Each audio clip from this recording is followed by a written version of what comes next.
across 2024 and 2025, B Corp SMEs in the UK had 20% turnover growth, which is actually almost 7 times more for that period of other SMBs in the UK.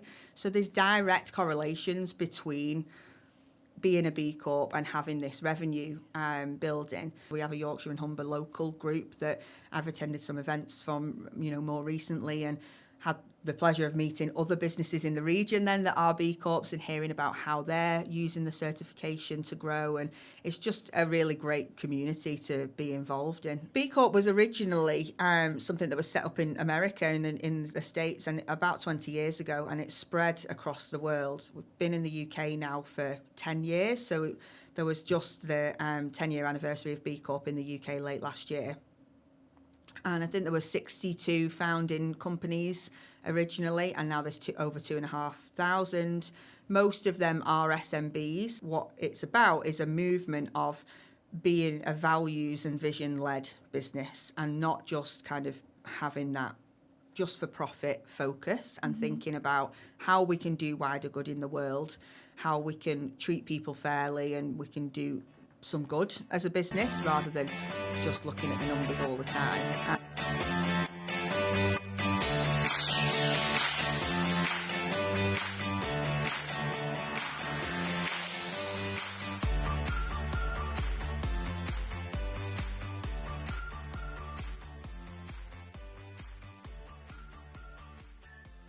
Hello, and thank you for tuning in to the Yorkshire Business Podcast. Today I'm speaking to Alison. I'm going to let her introduce herself because she will do a much better job than I will. But for now, my name's Chloe. I'm the founder of One Source HR, and I'm the host of the Yorkshire Business Podcast. I'm Alison Whitfield. I'm Head of People Operations at Katchr. And I've been at Katchr now for about 10 months.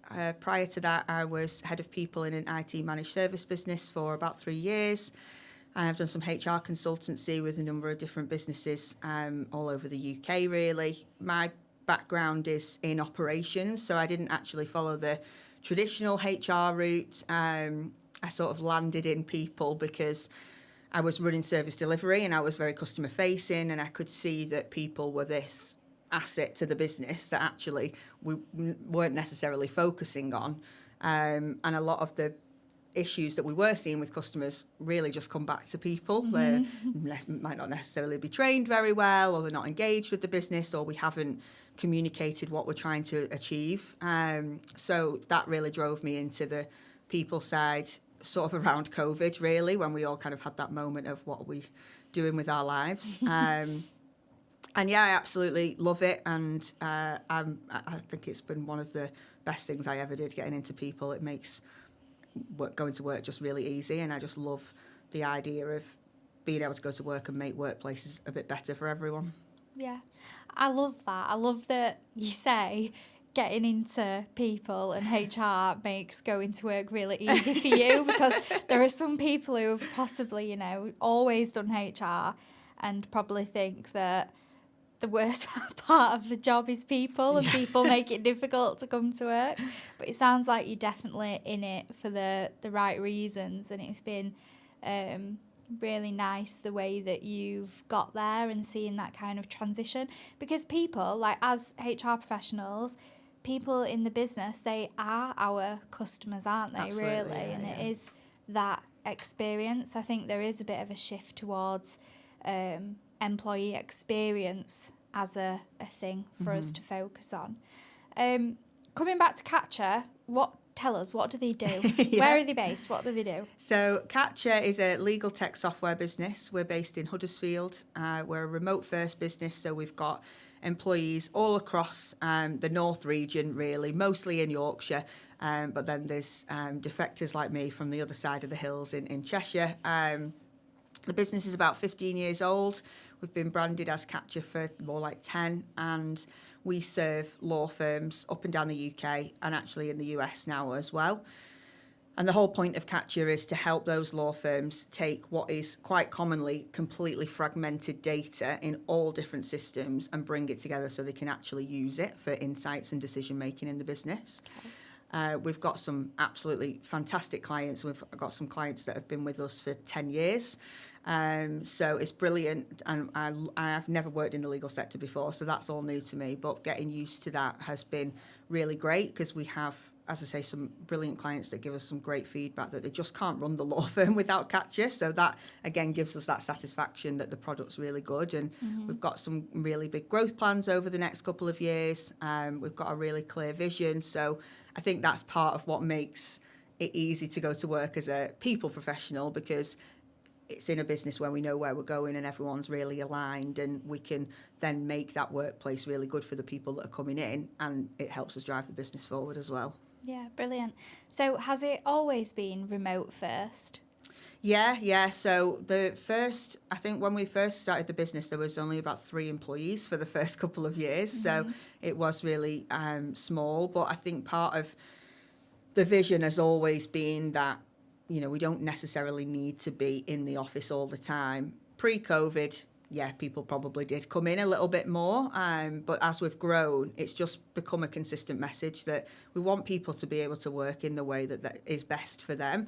We have a lot of people who are product developers, software developers. They need to get their head down and they need to be working on the product. And I think, we're seeing a lot at the moment of get back into the office 3 days and it's got to be in the office, but then actually everyone's just on virtual meetings, and it means that the office is just a really loud, distracting place to be. So we kind of don't buy into that. We just think, well, let's have the office and we can use it when we want. But the remote first side of things is just treating people like adults, really, and giving them that freedom to work where they need to work. Yeah, trusting them to get it done. And yeah, it's a big thing treating adults at work like adults. I think often we fall into a trap of treating them like children, and then we're really surprised when they behave like children. Oh, well, maybe if we'd have treated them like adults, they'd have behaved like adults. Yeah, but, absolutely. Let's see. Yeah, so you said that Katchr's got a really clear vision. Everybody's aligned to that. And I know we've spoken, and I know that Katchr is B Corp certified. What part do you think that kind of plays in the vision and people being really aligned? Yeah, so the B Corp certification is more of, it's an accreditation for us to say, yeah, this is how we work, but we were already working in that way before. So Graham, our CEO, had always wanted to create a business that was for more than just profit, and could see that there was a gap of being able to give back to communities, to make everybody who's involved in the business feel equal in that. So the B Corp certification was really just an acknowledgement of all of the things that we were already doing, rather than let's go and chase this badge that looks nice on our website. And I don't think you can really do that with something like B Corp. It's a movement. It kind of has to align with everything that you're doing, because 1, you won't get through the certification anyway, but 2, it just doesn't mean anything to anyone internally. So it's definitely a massive factor for us, but it also kind of just feels very natural because it aligns with what we're doing. Yeah. What does B Corp mean? What, for people that don't know? Yeah. So B Corp was originally something that was set up in America and in the States, and about 20 years ago, and it's spread across the world. We've been in the UK now for 10 years, so there was just the 10-year anniversary of B Corp in the UK late last year. And I think there were 62 founding companies originally, and now there's over 2,500. Most of them are SMBs, but there are some bigger companies in there, things like Innocent Drinks and Jojo Mama and Baby, and some of the brands that we'll know. But yeah, most of them are SMBs, and actually what it's about is a movement of being a values and vision-led business, and not just kind of having that just for profit focus, and thinking about how we can do wider good in the world, how we can treat people fairly, and we can do some good as a business rather than just looking at the numbers all the time. And I think it's a really growing movement. There's a lot of traction being gained in the community now. There's a lot of local groups being set up. So we have a Yorkshire and Humber local group that I've attended some events from, more recently, and had the pleasure of meeting other businesses in the region then that are B Corps, and hearing about how they're using the certification to grow. And it's just a really great community to be involved in. And yeah, one that just seems to be growing now. Having worked in businesses in the people side that are not B Corp certified, what do you see different here in how people operate? I think that a massive part of looking at a B Corp certification is having that vision and mission and values. And I have been involved in loads of different businesses where that is on a slide deck and it's used in sales proposals, and someone will be able to recite it in about 15 different ways. But no one's actually aligned on it, and it doesn't really mean anything. When you're doing that for B Corp, it has to align with what you're doing, because you're then looking at how do we use that to make our decisions, and you're communicating it to the team as part of your day-to-day. As I say, it was something that Katchr was already really doing, and it was something that works quite well aligned with our operating model. But I think the difference that I see at a business like Katchr is because we've got that very clear vision, and because everybody knows that we're setting out to be a business that does a bit more than just the usual revenue building, everyone has that alignment. So when we then go and talk to them about activities that probably do like tick those boxes for B Corp, they're not just going, oh right, okay, here's another initiative, or here's something that I'm being asked to do. They understand why we're saying go and do these volunteering days, have this training, do these things. They understand that it's that alignment with everybody in the business, and you can kind of feel that when we get together and do some of those activities, there's just so much more buy-in and so much more alignment. Whereas in other businesses that I've worked in, you know, you might be kind of banging the drum to do some of these things, but it feels really difficult to get people on board, and especially leadership might be like, well, we've got no time for that, or, you know, it's too busy and we can't focus on those things. It helps us go, well, no, we have to do these things. We're wearing that badge of honour kind of thing, and we need to back that up. So it helps in our decisions, really. Yeah. I guess when you're in a position like that where you're making these decisions with purpose, not always profit kind of front of mind, profit naturally does kind of flow from that, doesn't it? And revenue does kind of grow.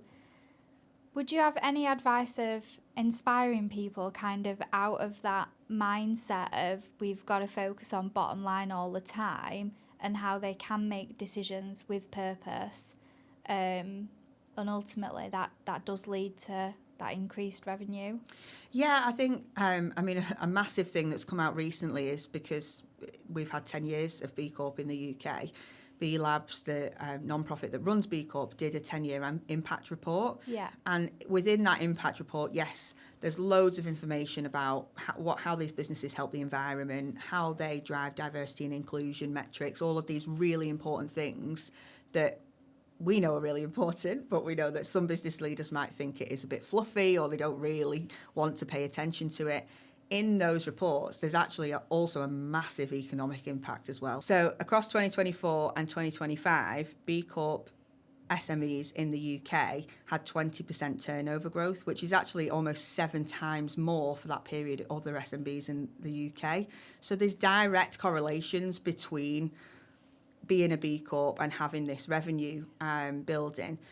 Across the 10 years of B Corp in the UK as well, B Corps have also gained 18% more external growth from investment. So it's attractive to investors to come in and see that our business is doing more. And I really think there's been a shift in that, and some of those stats tell us there's been a shift, that we're leaning towards those companies, we're leaning towards it as consumers, we want to work in those companies, we want to invest in those companies. So if you are looking at from a purely bottom line point of view, actually there's loads of statistics that say being a B Corp is really great, and there's lots of things that you can look at to drive that agenda if that's the thing that you think is going to kind of get people on board a little bit more. And it's right, we have to make sure that it's right for the business. Even if you're a business that is not only for profit and only for revenue growth, you still need to do those things. So we can't completely forget about them. But I think, it's important that we look at all of the bigger picture, and there is, the environmental things, there's the people side of things, but the economic impact is there, and it's great to see that from a lot of the small businesses that are in that B Corp movement. Yeah, brilliant. I had no idea, B Corps are outperforming their competitors by 7 times. It's an incredible statistic. Yeah. I think anybody that listens to this at a business leadership level should probably go away feeling inspired to go and have a look at it, or at least try to start exploring how they possibly can be a little bit more purpose-driven in some of their decision-making, especially in an era now where there's a lot of division. A lot of initiatives, they are considered as fluffy. We've seen the huge backlash around DEI from America infiltrating into how we operate in the UK as well. And, obviously any kind of initiative in business needs to have some evidence behind it. What are we achieving? Why are we doing this? What has the impact been? But I think to write it all off as being fluffy and useless is going to be at the detriment of some of those businesses. One thing that's kind of sprung to mind while you've been speaking as well is about age and the different generations that we've got in the workforce at the minute. We've got 5 different generations of people in the workforce. Age is the most prevalent type of discrimination in the workplace in the UK. It's experienced across all ages, and I think women particularly feel that you're never quite the right age for anything, whether you're going through the menopause or having children. But anybody, men and women, it can be difficult, and there tends to be that division of young people are very woke, they don't want to work, maybe a bit lazy, and then older people who we perhaps perceive as being dinosaurs or not really understanding us, or not understanding things. Do you think that being B Corp certified helps to bridge that gap between generations internally? Because you've kind of got, this is not just a woke agenda caring about the environment or caring about our communities. Do you feed back to your employees how it kind of does impact that revenue growth? Yeah, absolutely. And obviously Katchr is my sort of point of reference in this, but we have employees across the generations. So we've got people in their 20s, we've got people in their 60s, and everything in between. We are a very transparent business. We choose to publish all of our financial reports to everyone in the business. So we have a scorecard that's available on our Teams channels. Everyone can go into that, see where we're doing in terms of our revenue goals, what we're achieving across every department.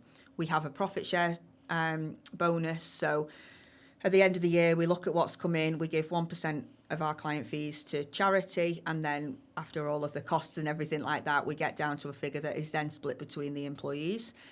And that again is a massive factor in, okay, we're all on this Katchr bus, we're all on this journey together, because we're all going to see something at the end of it because of the profit share. And even if you don't do the profit share, we're really transparent about the impact that we have with customers, and allow people, to go and speak to customers and see customers whenever they wish to. We have loads of different initiatives with customers. We've just launched a LinkedIn community forum, for instance, that allows customers to come together and talk about the product and come to our meetings with our customer success team. So everything is really open and really transparent, and I think that definitely helps.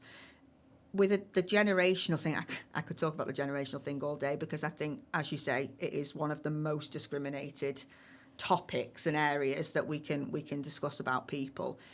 But I think there is definitely a shift in all the generations now. Within my role, I speak to a lot of people who are potentially going to be future employees at Katchr, and regardless of the age, I hear from people all the time that they just want to work somewhere where they see the fruits of their labour. They want to work somewhere that they're proud to say that they work for this company. You know, I spoke to a candidate recently who said, I'm purposely knocking back offers from social media companies and things like that because it's just not engaged, it's not aligned with what I want to do. And it isn't the 19-year-olds, it's not Gen Z, it's all different generations. So, you know, I think there's a massive shift now, and maybe it's because of post-COVID and we've all kind of had this bit of a realisation. But as you say, the world is also so polarised at the moment. There's so much going on that's negative.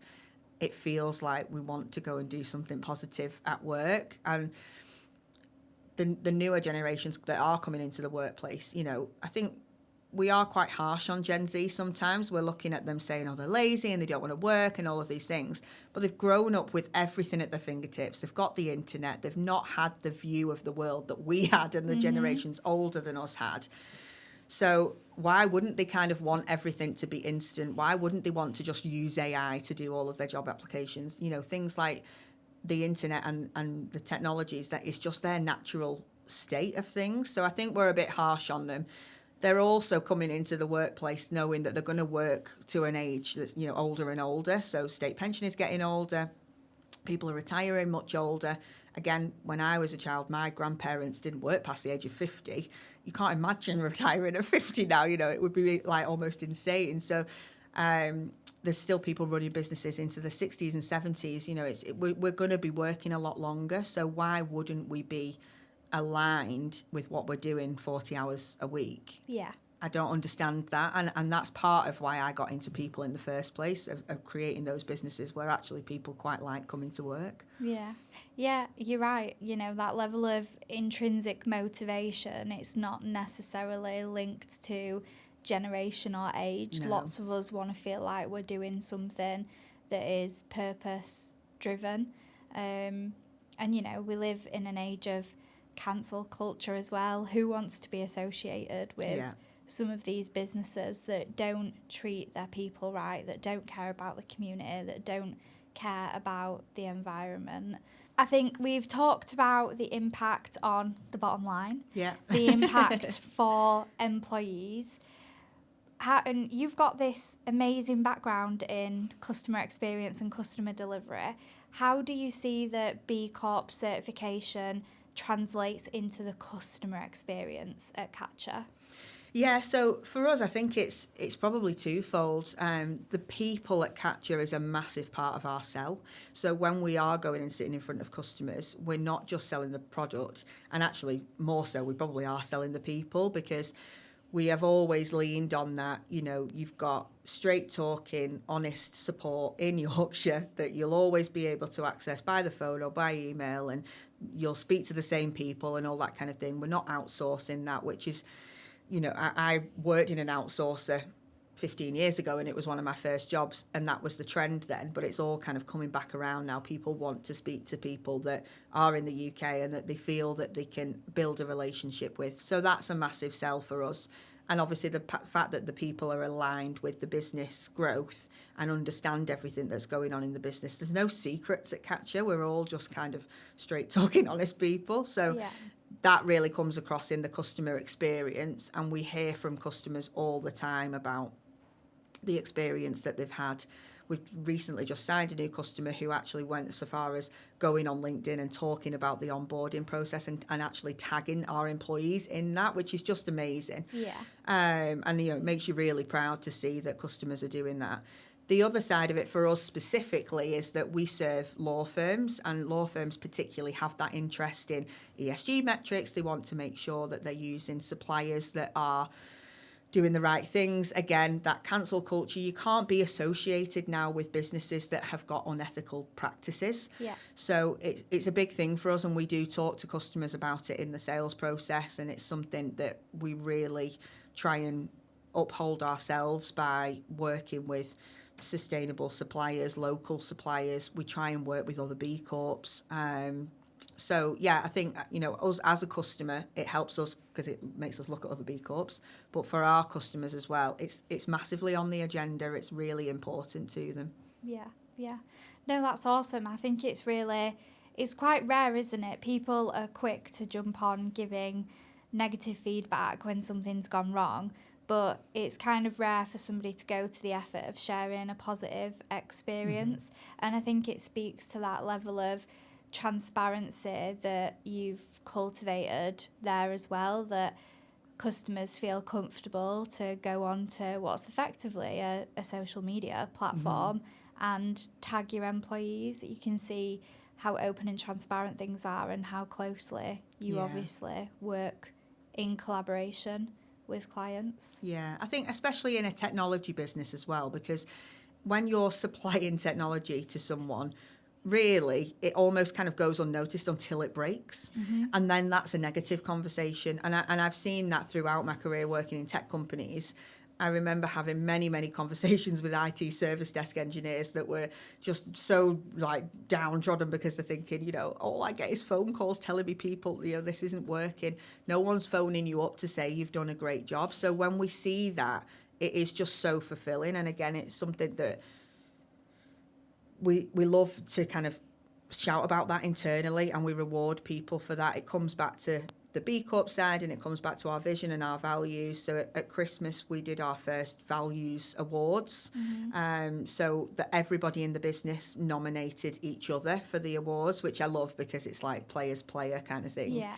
Everyone nominated those people for each award and had to say why they thought it was, you know, so they're not just saying, oh yeah, Chloe's great at customer focus. Yeah. They gave us a real example, and actually when we presented those awards, people were like absolutely shocked that they were like, what do you mean I've won an award? Because they just see it as, well, that's what we do here, that's how we behave. So it's a real pride in what they do, and I love that we can then reward people for those things, and it feels like we're doing something real that people actually care about, rather than just going, yay, here's an Amazon voucher or whatever it might be. Yeah.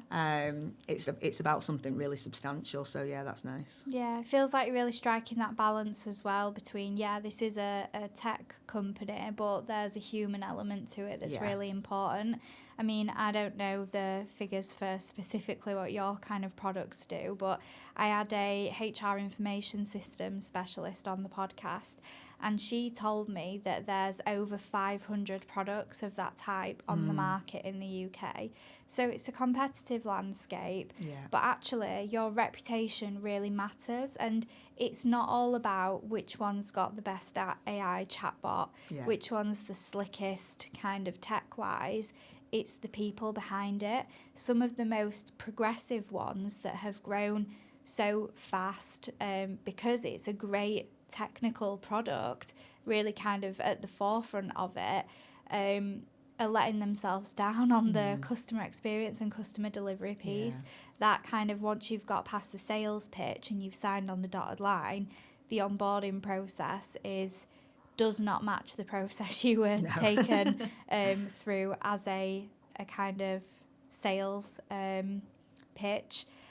And I think, you know, despite there being 500 of them on the market, news travels fast. People speak to each other, and it'll be the same for law firms. You know, HR consultants, well, I had this experience with this platform. I wouldn't recommend it. If you were going to get your customer to go with one, these are the ones I would look at. Or if they really want it, you know, you've got to be aware that you're not going to get onboarded very well, and it'll be similar with your client base, I imagine. Yeah, absolutely. And it's a small pool. So, you know, everyone, I worked in IT before, everyone in IT knows everyone. Everyone in law knows everyone. It's a small world. So as soon as you start having those problems, news unfortunately will travel fast. We are in a position where we have the other side of that, and it's really great because we get those recommendations from different law firms and things like that. But I think it's the mark of any service provider, isn't it? If someone says to you, I have this energy provider or I have this broadband provider, and then you say to me, oh, I had a terrible experience, it all went wrong and I couldn't get hold of them, you just won't touch them. You just won't even want to go anywhere near them. But if someone says, oh yeah, something went wrong and they fixed it straight away, and I could get someone on the phone and I could speak to them, and it was really clear what was going to happen, I was kept up to date, all of those things that we know really help with the customer experience, that is exactly what keeps businesses coming back to us and re-signing of each year and each contract period. They can't, like I say, they can't run the law firm without us, because it's so embedded in their culture, and our people know their people, and they're going to regular meetings and having crossovers and meeting each other at events. And yeah, it's nice, because you then start building those relationships, and if people move on from different firms, they might come back to you in a different sense. And it works for me massively as well from a candidate and an employee point of view, because attracting people to the business. We are only a small business. We've got 20 staff. We're not known across the world or anything like that. We're not this massive technology company. So when we're trying to attract talent, we're also relying on people in our customer network to say, do you know anyone that could fill this business analyst role or this product manager role? And because they see us as a business that is reliable for them as a customer, they're much more likely as well to recommend people to work there, which just is like another reason to build those relationships and get that trust. Yeah, definitely. I think customer acquisition is one piece, but that customer retention is a whole other piece entirely that's often overlooked. And you're right, relying on your network to attract people, because it's not easy to find the right people.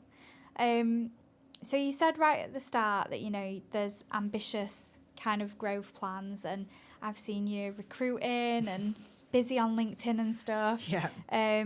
What does the future look like for Katchr? What's coming next? Yeah, we've got an exciting couple of years. So we are 1 year into a 3-year vision at the moment. So we've got lots of plans over the next 2 years. As I say, we're about 20 people at the moment. We've got 3 open roles. There'll probably be another 3 maybe this year, and again the same next year. So we might look to try and be more like over 30 by the end of 2027. But the big thing is we want to grow, and we want to grow as a business. We've got some ambitious revenue goals. We want to get into bigger law firms and speak to more customers, because we know we can help bigger law firms with their data. There's loads of different plans. We've just expanded our sales team. We're expanding the product team. Loads of different things happening. One of the most exciting things I think has happened since I've been at Katchr is we had our first hackathon in August. So we essentially shut the business for 3 days, put the business into 3 teams. And what I think my most favourite thing about this is that we didn't shut the business in terms of, right, we're not available for customers, because we're still really customer focused. We want to make sure we're there. So actually Graham, our CEO, picked up the phone for those 2 days, and he was there like looking at tickets and making sure customers still had someone to speak to if they needed anything. Yeah.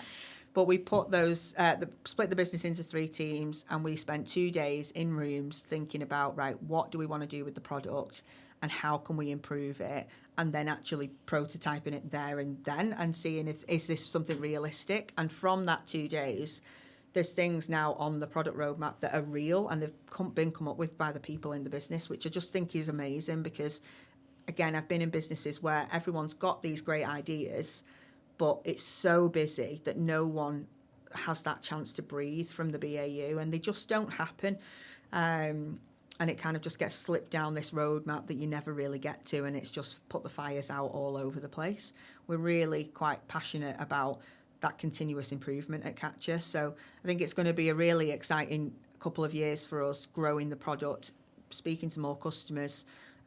We've got bigger plans to kind of expand the product and put more features into that, and that's why we've launched things like the LinkedIn community forum, so we can really get conversations going from customers about what do you want to see in the product, what would make life easier, because essentially that's what it's about. It's about people in law firms, whether it's fee earners and lawyers, or whether it's finance directors, CEOs that are looking at all this data all over the place, and they have no idea how to make any sense of it or do anything impactful with it. And we want to go out to more businesses and say, what are you trying to do? Let's help you kind of do that. And we've got an amazing team that are just so committed to doing it. So, yeah, I think it's going to be an exciting couple of years. Yeah. Is there anything that you want to close off with or leave the listeners with?